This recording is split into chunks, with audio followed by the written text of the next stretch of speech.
দোল পূর্ণিমা উপলক্ষে বাজারে হরেক রকমের আবিরের পসরা সাজিয়ে বসেছেন ব্যবসায়ীরা।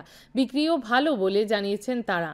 ফাল্গুন মাসের পূর্ণিমাতে পালিত হয় দোল উৎসব। সংসারের মঙ্গল কামনায় কেউ কেউ পুজোর আয়োজন করে থাকেন।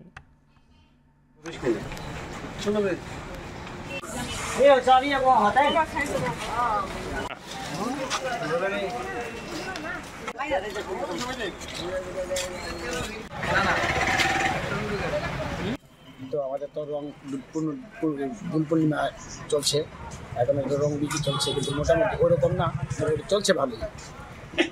এখন চাহিদা অনুযায়ী তো মোটামুটি কাস্টমার নিচ্ছে, ভালোই চাহিদা আছে। এখন তো আগের মতন আর মাটি বালু রং নাই, সব তো হার্বাল, ওই দেখে সব প্যাকেটের রং খুব ভালো রং। আর টুপি আছে, অনেক বিভিন্ন রকমের গেঞ্জি আছে, এরপরে মাথার চুল আছে, ডিজাইনেবল আছে, চাহিদা আছে।